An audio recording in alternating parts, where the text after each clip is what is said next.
नमस्कार प्रियादर्स को एक बार फिर आपका स्वागत है हमारी YouTube चैनल स्पिरिचुअल ज्ञान में। प्रियादर्स को आज फिर नया वीडियो नई जानकारी लेकिन हाजिर हुई है। संगीत प्रियावर्तके कहें एक बात को तो आप सभी जानते होंगे कि घमंड और गुरूर किसी का नहीं चलता है। यदि कोई बांदा किसी भी चीज का गुरूर करता है, किसी भी चीज का घमंड करता है तो वो ज्यादा दिन नहीं टिकता है। घमंड करना या मैं करना या किसी भी चीज का गुरूर करना बड़ा खतरनाक साबित होता है।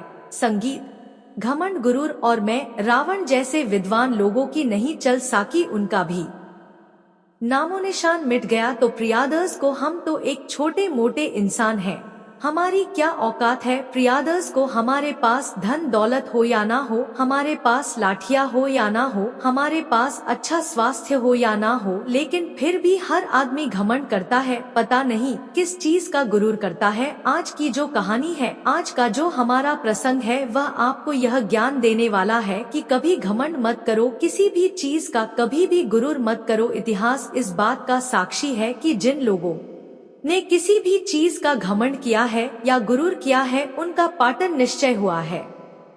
आज हम जो कहानी प्रस्तुत करने वाले हैं, एक हुदहुद पक्षी की कहानी है। प्रियादर्स को यह कहानी बड़ी ज्ञानवर्धक है और बड़ी मोटिवेशनल कहानी है। इस कहानी को पूरा सुनिएगा, ये कहानी आपको आपके जीवन में ढेर सारी प्रेरणा देने वाली है। प्रियादर्स को हुदहुद पक्षी को आप सभी जानते होंगे। हुदहुद पक्षी वो होता है जो वृक्ष के अंदर अपनी चोट से बिल बनाता है और उसे बिल के अंदर अपने बच्चों को जन्म देता है। कहीं कहीं लोग इसको खातिरदारी बोलते हैं। आज इसी हुदहुद पक्षी की पवन पवित्र कहानी प्रस्तुत करने जा रहे हैं।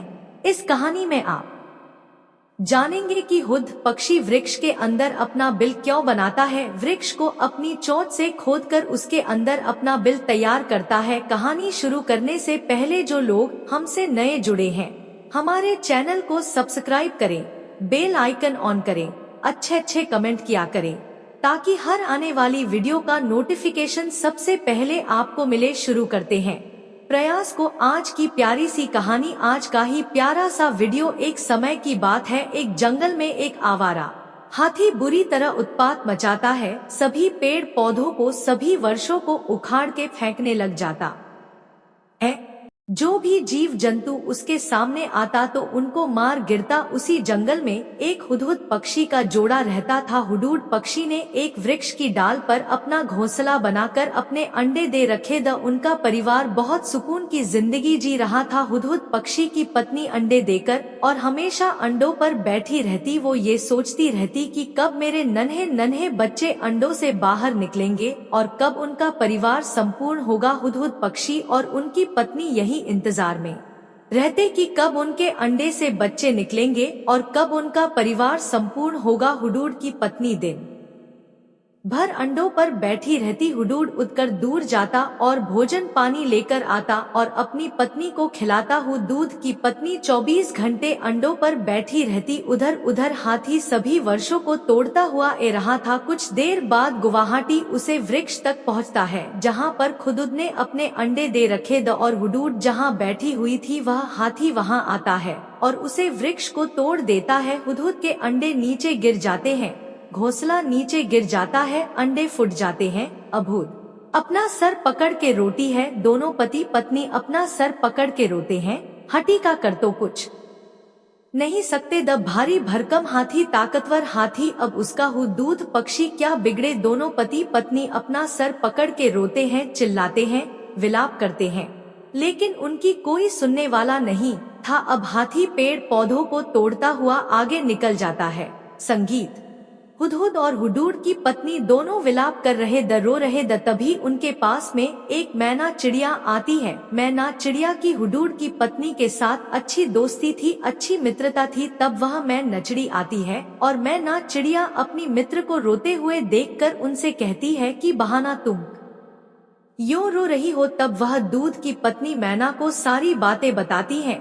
वह कहती है कि कुछ ही दिनों में मेरे बच्चे होने वाले द लेकिन एक उड़ान हाथी ने वृक्ष को तोड़ दिया, अंडे नीचे गिर गए और फूट गए। अब हम करें तो क्या करें। यही कहकर दोनों पति पत्नी फूट फूट के रोने लगते हैं। तब मैं नचड़िया उनको धीर बनाती है और कहती है कि देखिए, रोने से कुछ नहीं होगा, जो होनी थी वह हो चुकी है, होनी को कुंतल सकता है। अब आगे के बारे में सोचो कि उसे उड़ान हाथी को किस तरीके से सबक सिखाया जाए, उसको सबक सीखना बहुत जरूरी है। संगीत। मैं ना चिड़िया और कहती है कि आज तो उन्होंने तुम्हारे अंधे फोड़े हैं, तुम्हारे बच्चों को मारा है, कल वो अन्य किसी पक्षियों के अंडों को फोड़ेगा, उनकी बच्चों को खत्म करेगा, इसीलिए इस हाथी को सबक सीखना बहुत जरूरी है। तब हुड और हुडूड की पत्नी मैना से कहते हैं कि हम कर भी क्या सकते हैं, वह भारी भरकम आती है, ताकतवर हाथी है, हम छोटे छोटे परिंदे हैं, इतने बड़े हाथी का हम क्या बिगाड़ सकते हैं। तब मैना चिड़िया कहती है कि तुम चिंता ना करो, एक दो होता है, संगठन में बड़ी शक्ति होती है। मैना चिड़िया कहती है कि मेरा एक बहुरा दोस्त है, हम भंवरे के पास चलते हैं, वह हमें जरूर कुछ दिन कुछ सलाह देगा है। तब हुदहुद की पत्नी और मैं नचड़िया बहरे के पास जाते हैं और भंवरे को वह सारे हाल सुनते हैं। तब भंवरा कहता है कि हाथी को सबक सीखना तो बहुत जरूरी है, लेकिन मेरा एक मित्र है, मेरा एक मित्र मेंढक है, यदि हम मेंढक के पास चलें तो वो हमें अच्छी सलाह दे सकता है और वो हमारी सहायता भी जरूर करेगा। भनहोरी कितनी बात सुनने की बात, खुद पक्षी मैना और भंवरा मेंढक के पास चली जाते हैं, एक तालाब में चले जाते हैं जहां उनका मित्र मेंढक रहता था। अब मेंढक से वो सारी बात बताते हैं।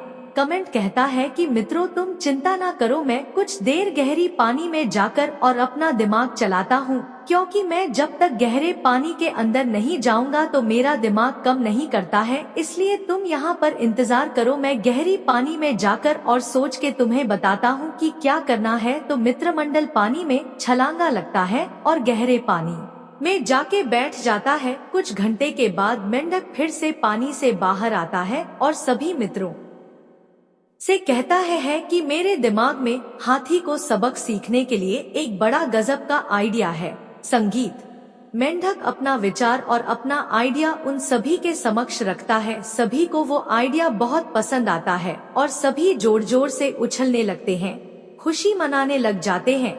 उधर उधर हाथी वर्षों को तोड़ता हुआ उनसे कुछ ही दूरी पर जाता है। तब मैंने किरण नीति के अनुसार सबसे पहला नंबर भंवरी का आता है। मेंढक कहता है कि हमारी रणनीति के अनुसार सबसे पहला कम बहरे का है। मेंढक कहता है कि भंवरा, अब तुम हाथी के पास जाओ और उनके कानों में जोर जोर से गुनगुनाने लगो। तब बहुरा हाथी के पास जाता है और उसके कानों के पास जोर जोर से गुनगुनाने लगता है। जब बहुरा जोर जोर से गुनगुनाता और उसकी आवाज हाथी के कानों में पड़ती तो हाथी मंत्र मुक्त हो जाता है। वो उड़ान हाथी भंवरी की मधुर आवाज सुनकर इतना मंत्र मुक्त हो जाता है कि अपनी शुद्ध बटक भूल जाता है, अपनी आंखें बंद कर लेता है और बड़े गौर से और बड़े ध्यान से बहरे की गुंघाट सुनता है। जब हाथी अपनी आंखें बंद कर और भंवरे की गुंघाट को सुनता है तो मेंढक की रणनीति के अनुसार दूसरा नंबर हुदहुद का आता है। अब मेंढक कहता है कि हुदहुद मित्र, अब तुम्हें हाथी की पास जाना चाहिए और हाथी की आंखें, हाथी की फोटो, संगीत आपको फोड़ देते हैं। अब हाथी अंधा हो जाता है, हाथी की आंखों से खून बहाने लगता है। अब हाथी को उसे दिखाई नहीं देता, हाथी चिन्हड़ता है, चिल्लाता है, लेकिन हाथी की सहायता करने वाला कोई नहीं था। संगीत। अब हाथी को कुछ दिखाई नहीं देता है, हाथी बिल्कुल अंधा हो जाता है क्योंकि हाथी की दोनों आंख फूट चुकी थी। अब हाथी इतना परेशान हो जाता है, इधर उधर फचता मारता, वर्षों से टक्कर खाता, इधर उधर बचित खाता, इधर उधर टकराता, कभी गिरता, कभी होता, कभी वर्षों के टक्कर खाता। इस तरीके से हाथी बहुत घायल हो जाता है। अंत में हाथी को बहुत तगड़ी प्यास लगने लगती है। अब हाथी सोचता है कि मुझे पानी पीना चाहिए, हाथी के अलग सूख जाते हैं।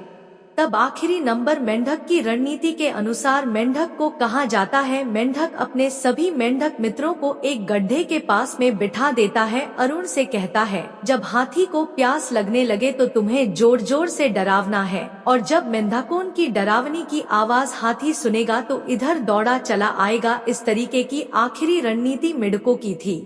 जब हाथी प्यास से तिल मिलने लगा तब मेंढक एक गड्ढे के पास में जोर जोर से डराने लगे। जब हाथी के कानों में मेंढक की आवाज जाती है तो हाथी सोचने लगता है कि मेंढक जो है पानी में बोलते हैं, मेंढक जो है पानी में बोलते हैं, और जहाँ मैंने बोल रहे हैं वह निष्क से ही पानी है। अब हाथी जिधर को मेंढक बोल रहे द उधर को दौड़ने लगता है। जैसे जैसे वो हाथी मेंढक जाता उसी तरीके से मेंढक जोर जोर से डराने लगते। अब हाथी की स्पीड इतनी तेज हो जाती है कि हाथी रुक नहीं सकता। अब जैसे हाथी उसे खाई के पास में जाता है, उसे गड्ढे के पास में जाता है और मेंढक वहाँ से दूर है जाते हैं और हाथी सीधा गड्ढे में गिर जाता है। हाथी जैसे ही गड्ढे में गिरता है, हाथी की हड्डी पसलियां टूट जाती हैं और हाथी के पंख फकीर उठ जाते हैं। संगीत।